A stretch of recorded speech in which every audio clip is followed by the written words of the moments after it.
Bloodborne. It's a game that came out in 2015, and initially, I hated it. Now, eventually I came to enjoy it, but it actually took me 2 whole years before I ended up coming around. I'd definitely say it's a good game, but just not without its flaws. The overall critical reception for the game has been extremely positive, even including a 92% Metacritic rating as of today. But to me, this is just too high. The flaws were so deep for me that they actually caused me to just flat out quit the game when it came out. Now, to those who know me, this should be pretty surprising. I'm a hardcore completionist, so it's extremely rare for me to stop playing a game before finishing it. That said, Bloodborne was one of those rare games. In this video, I hope to convey some of my discontent with the game, providing a perspective that should be particularly relevant given the recent release of From Software's Sekiro: Shadows Die Twice. Since this video will be focusing on Bloodborne, I won't really be mentioning Sekiro too much outside of this, but if you've played both games, I'd encourage you to keep both in mind as we continue on, given the action-focused design similarities. Anyways, without further ado, let's dive into the 5 Cardinal Sins of Bloodborne, aka things that I didn't like about the game but worded more pithily and with more flair. Cardinal Sin number 1. Blood Vials. Blood Vials are absolutely the worst of the Cardinal Sins. Before I get too far into that though, let me explain what Blood Vials are for the uninitiated. Blood Vials are Bloodborne's healing mechanic. You start the game with about 10 or so and can carry up to 20 at any given time. But later on in the game, you can even get the ability to carry a few more too. Blood Vials are not reusable, and with the press of a button, you consume 1 to heal back part of your total missing health pool. They are essentially health potions, for all intensive purposes. To regain Blood Vials, you must collect them from the corpses of both enemies you have vanquished yourself, or enemy corpses laid out for you to find as you progress through the game. In the event you start to run low, you can always purchase some more Blood Vials from an NPC vendor in exchange for the game's currency, Blood Echoes. If any of you are familiar with Dark Souls games, then Blood Echoes are the equivalent of souls, the currency you gain from defeating enemies. Now, ideally, you'd be able to balance the amount of Blood Vials consumed versus the amount dropped in order to stay at a regular number of Blood Vials at any given time as you progress throughout the game. The problem with that last sentence is the word ideally. The simplest problem with Blood Vials is that they are a feast or famine item that disproportionately affects the two extremes of the game. At the beginning of the game, you start with very few Blood Vials, and, especially given that you're new, are very likely to consume a large amount of Blood Vials as you take avoidable hits that you eventually get better at dodging the more you play. What this means is that you start to run out of Blood Vials very quickly, especially when you run into your first boss or two. The problem with this is that when you run out of Blood Vials, you have no safety net. You essentially lose the ability to heal as a result of the fact that you are struggling to avoid hits because you are still new. See the problem with this? If it isn't obvious, this means that you get increasingly punished at the start of the game because you don't start with a lot of Blood Vials and you consume them much more often. This problem is conflated even more when you get stuck on a boss.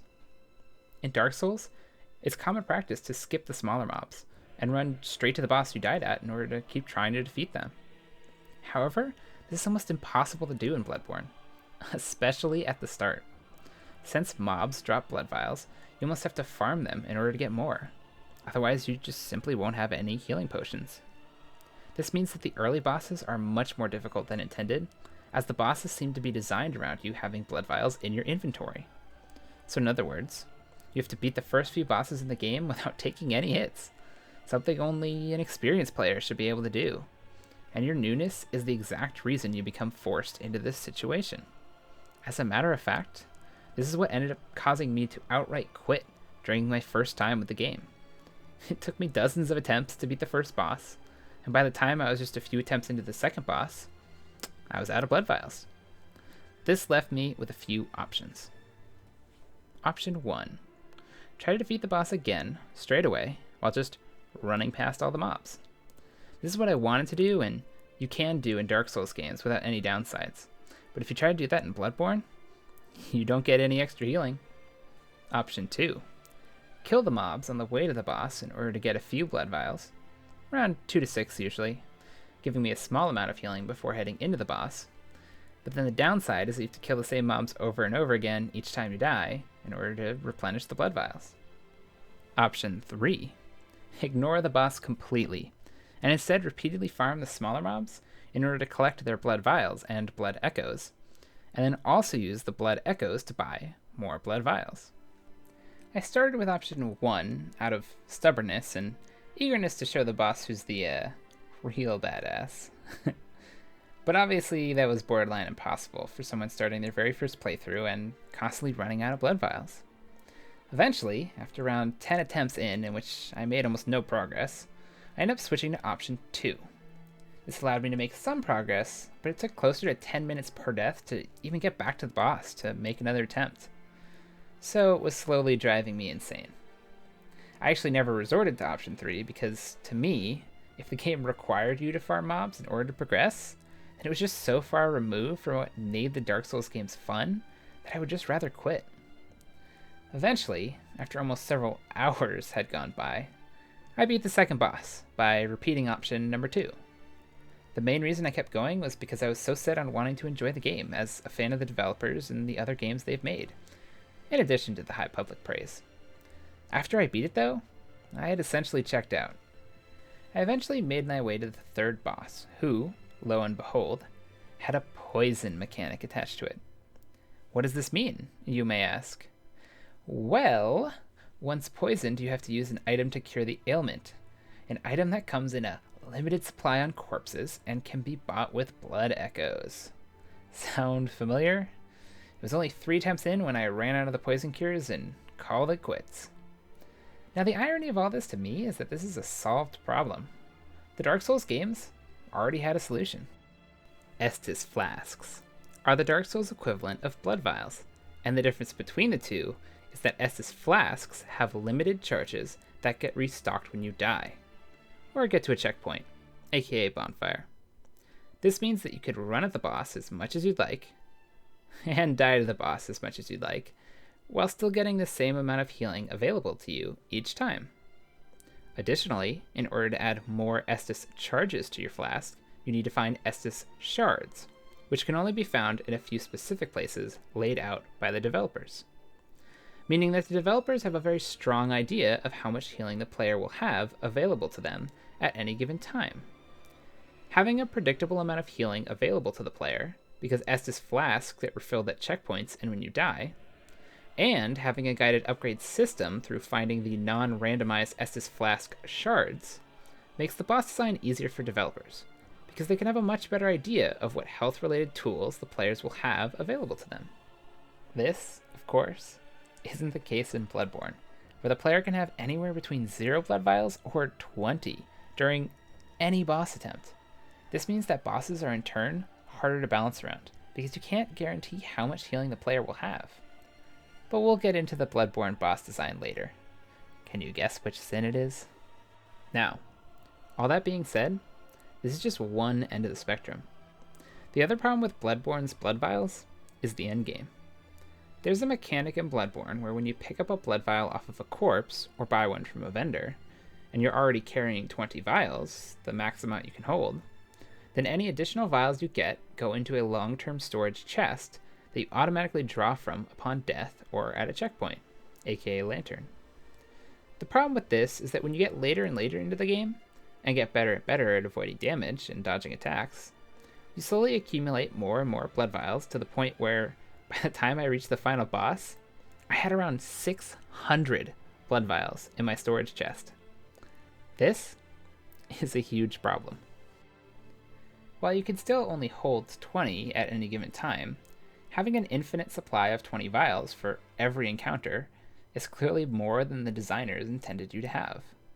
It quite frankly makes the game pretty easy and trivial. You no longer have to worry about taking damage, as you can just spam blood vials to your heart's content, never having to worry about running out. This isn't as big a problem as the early game issue, but it's still a design flaw as far as I'm concerned. And again, one that was already solved in the Dark Souls game's Estus Flask system. While the feast and famine aspects of the blood vial system is absolutely the worst part of it, another small part that just feels bad as the player is the fact that you can feel obligated to spend your hard-earned blood echoes, currency, on acquiring more blood vials rather than leveling up your character. Or at least this was the case with me. In Bloodborne, in order to level up your character, you must spend an ever-increasing amount of blood echoes to do so.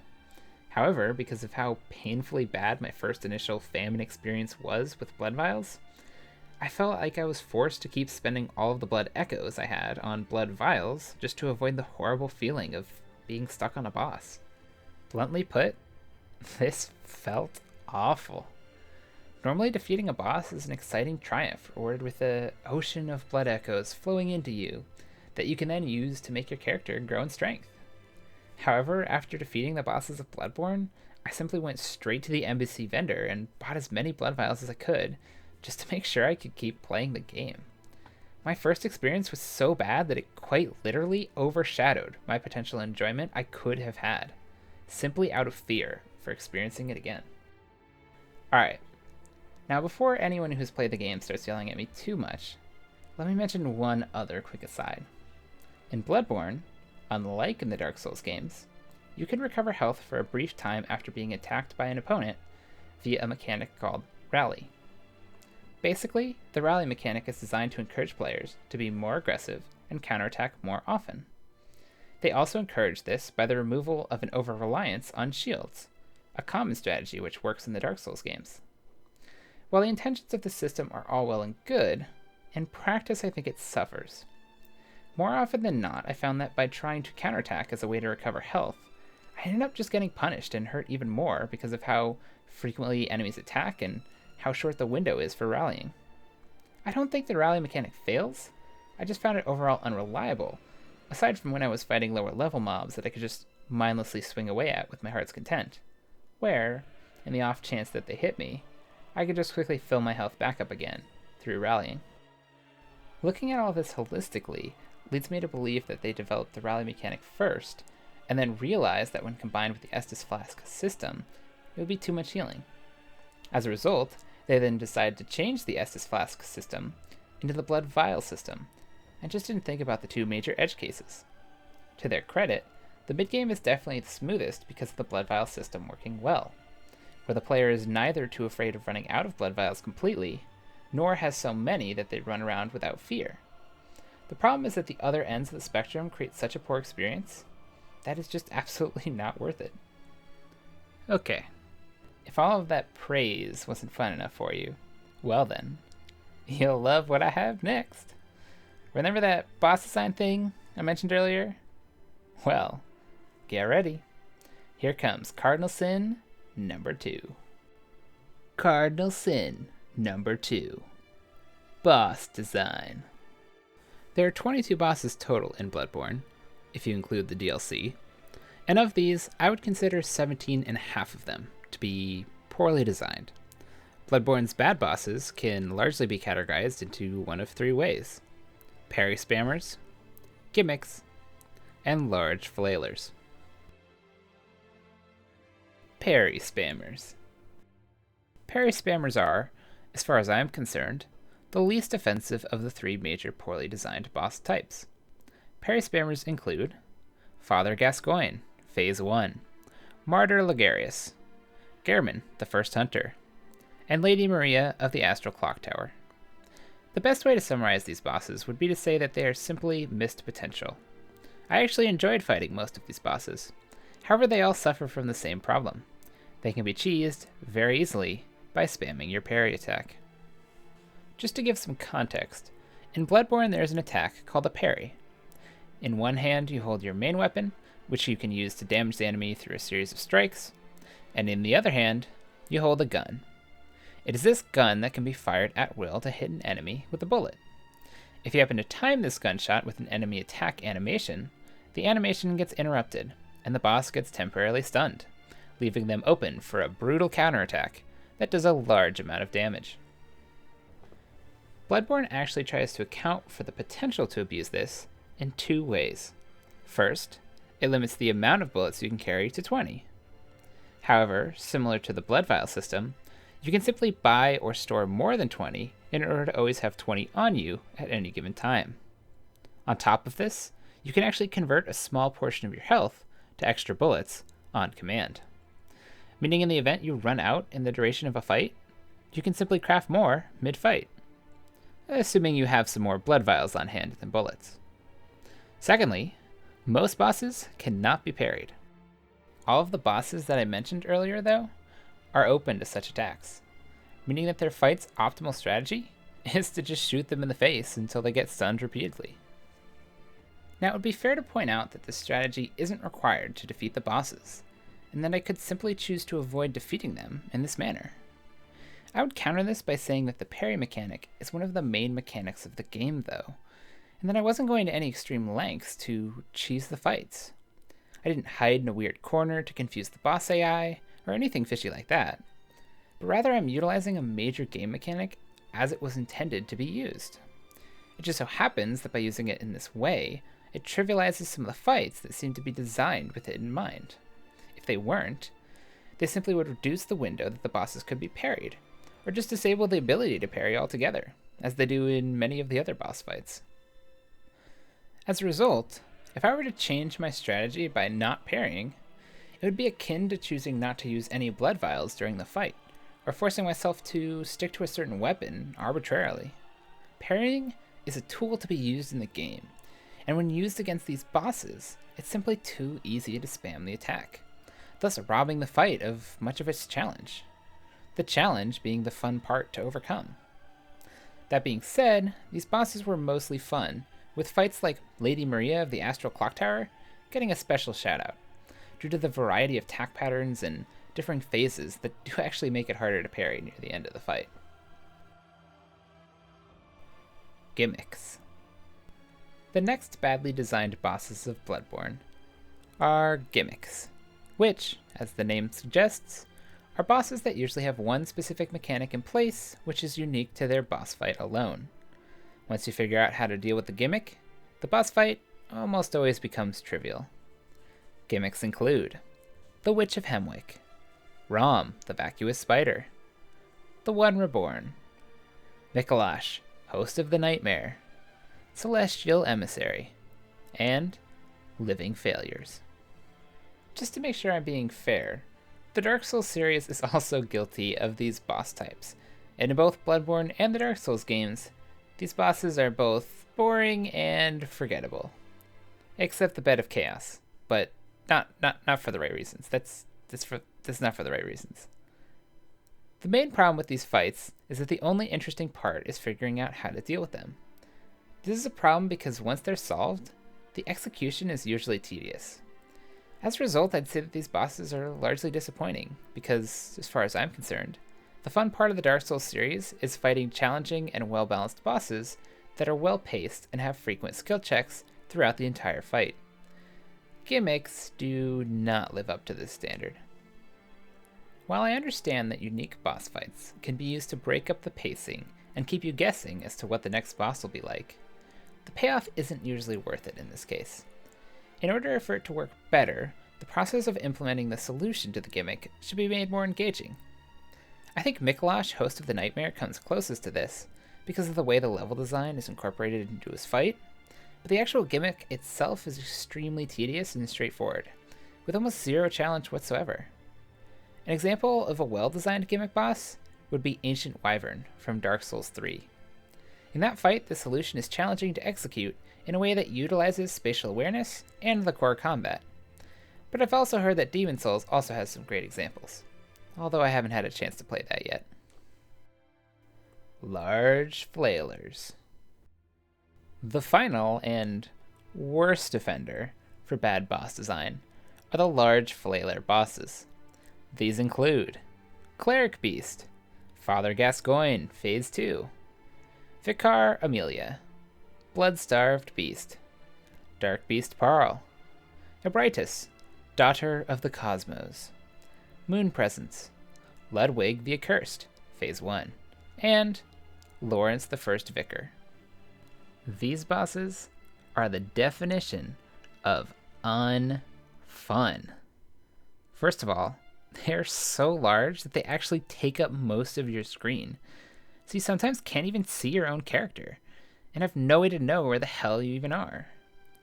Secondly, the bosses have such large hitboxes that when they swing at you, their entire body becomes a damage zone, which generously hits you regardless of where you are. This means that you can have no idea how the hell you were even supposed to dodge most of their attacks. Thirdly, the Bloodborne and Dark Souls series relies on enemies having tells, which are small animations that play before an enemy attacks, indicating which attack is going to happen so you can prepare the appropriate direction and timing of your dodge. However, this completely breaks down for larger enemies because they just end up looking like massive blobs that blur together, making it almost impossible to tell what the hell is even going on. In other words, the combat fundamentals completely break down. A series that is known for skill, the ability to react, and a fair punishment system that only damages you when you clearly mess up, does not work with these bosses. You can't tell what attack is coming, you can't dodge out of the way because their hitbox is so large when they swing, and you can't even see your own character. Now, you may be thinking to yourself, but Whooply, Dark Souls has large bosses? And you'd be correct, my friend. The major difference between the Dark Souls series' large bosses and Bloodborne's large bosses is the pace of combat. In the Dark Souls series, combat is much slower, meaning that large bosses have weight to their attacks. This means that the boss's wind-up animations are much more telegraphed, giving you the extra time needed to run the hell away from a massive damage zone that is about to hit you square in the face. Additionally, there is a larger cooldown in between boss attacks as well. This means that each attack has a recharge time associated with it that allows you to run back in and hit the boss a few times, assuming you were able to dodge out of the way. In Bloodborne, these opportunities are drastically reduced, because on the whole, Bloodborne's combat is much faster paced than the Dark Souls series. Dark Souls 3 comes the closest to the speed of Bloodborne, but even then, most bosses, and especially larger ones, give you opportunities to react and counterattack.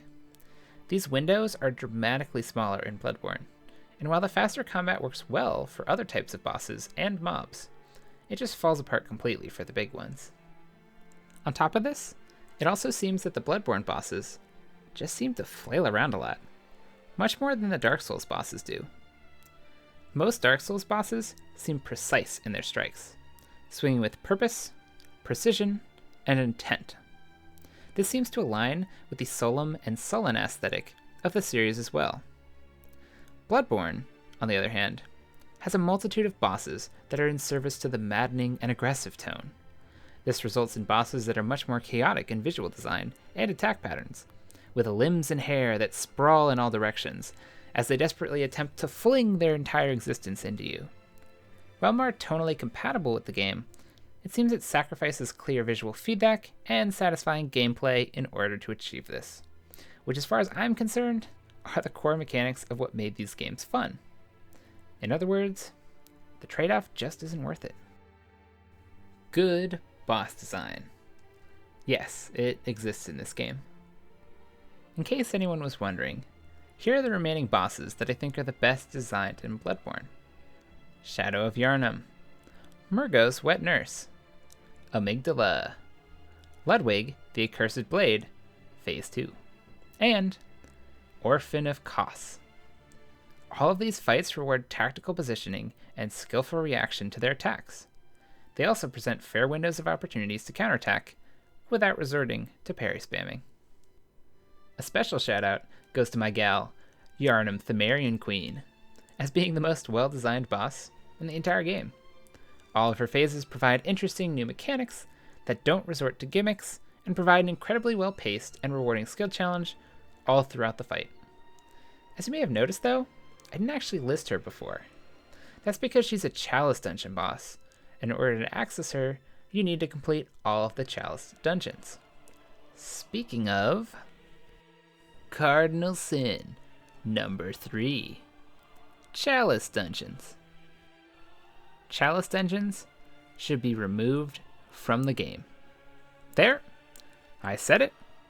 Having played through all of the dungeons, my overall experience was made worse off because of them. Simply put, They are repetitive, uninspired, and take away one of the best things From Software are good at: level design. Now, let me take a second to explain what Chalice Dungeons are before I get too far ahead of myself.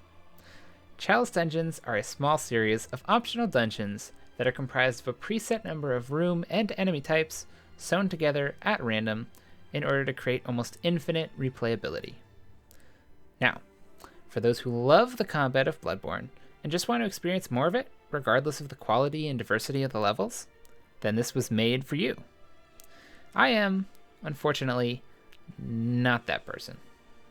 To me, one of the best and most brilliant aspects of the Dark Souls series is the level design. In fact, I would go as far as to say that Dark Souls 1 has some of the best level design in any game I've ever played. And I've played a lot of games. Granted, that's a pretty high bar to live up to.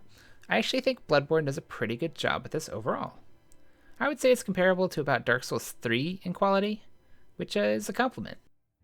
The problem is that Chalice Dungeons spit in the face of this notion. They sacrifice handcrafted levels for about 10 preset rooms that feel like they've just been jammed together without a single care given. Because they essentially have been. While some of the dungeons are not actually randomized, they still suffer from a lack of diversity and inspiration. Walking into the same room for the 15th time just isn't interesting, regardless of the order of the rooms that came before it. Now, I can already hear you saying, "But Whooply, it's clear that Chalice Dungeons just aren't made for you. Why don't you just skip them, seeing as they're optional?" Ah, my poor naive friend. If only you knew my struggles. The reason why I feel obligated to play them is that there are new bosses in the Chalice Dungeons, including my favorite boss in the entire game, by the way. As a matter of fact, that boss just happens to be the last one at the very end of the final Chalice Dungeon. Getting there, quite frankly, seriously sucked. It was just a total grind from start to finish. Not only was I flooded with a massive number of blood echoes that completely inflated my level just by doing all of these, and the game clearly was not balanced around you doing so, but my time was just wasted. I felt like a rat set on a course through a series of 20 randomized cardboard mazes, slowly crawling my way through, just to get to the piece of cheese at the end. If there were a way to experience these Chalice Dungeon only bosses without the grind, I would have been much happier. But alas, my overall experience playing the game, and thus my overall impression of it, suffered away as my hours were wasted in those endless tunnels.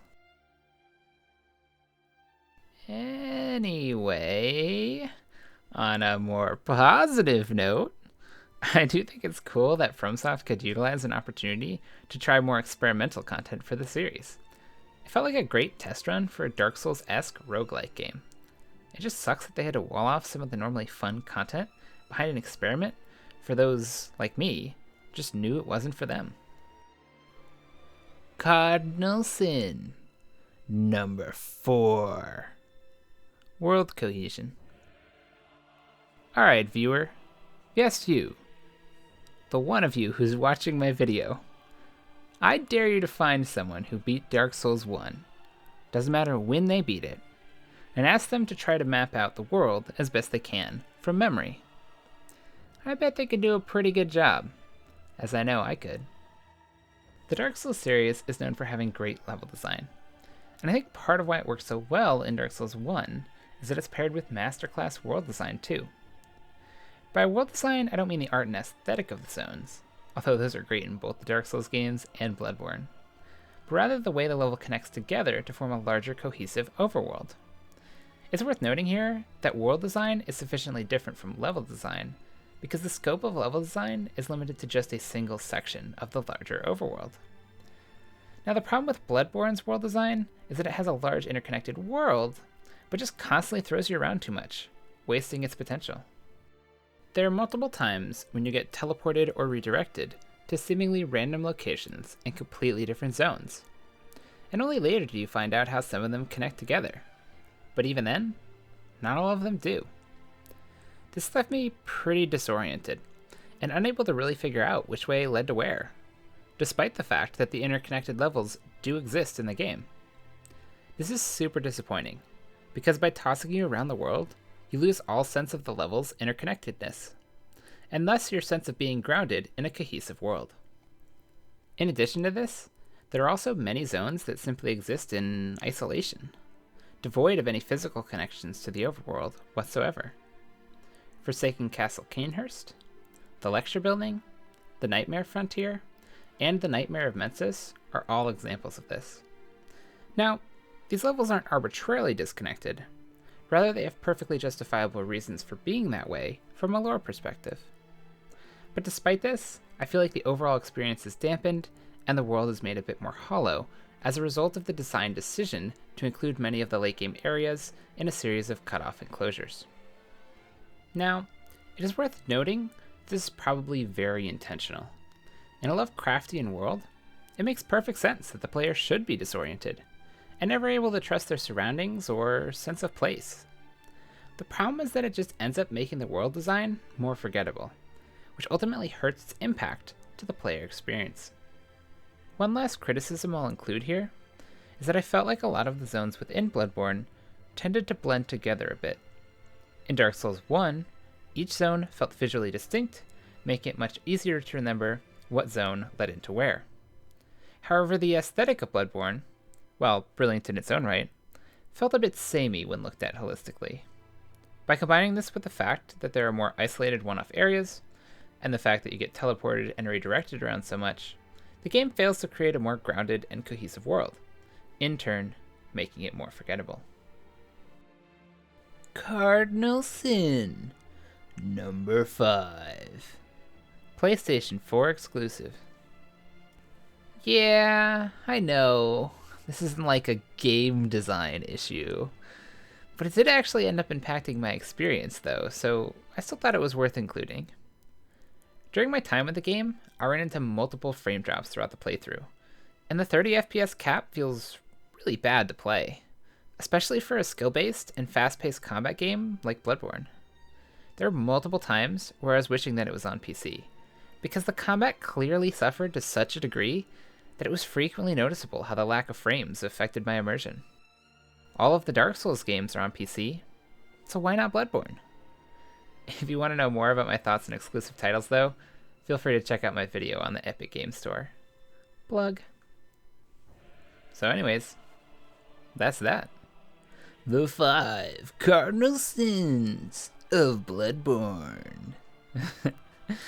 Despite the cacophony of nitpicking and the constant comparisons to the Dark Souls series, I still think the game is overall pretty good. I would describe it as like a worse Dark Souls 3, but who knows?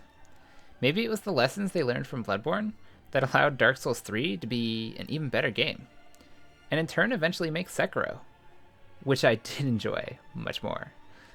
Either way, 92% Metacritic? That's definitely a bit generous. I would give it like a solid 80, maybe 85%. Better than most games, but only because it gets carried by the foundation it was built off of. Great level design, kinesthetically pleasing combat, and an incredible sense of atmosphere paired with gorgeous visual design, with additional bonus points for the cool change of pace to a Victorian setting. The problem is that almost every other change to the fundamental game design just makes the game worse off, except for arguably the atmosphere and the weapon system. That was pretty cool. Honestly though, did any of the reviewers even play the Dark Souls games?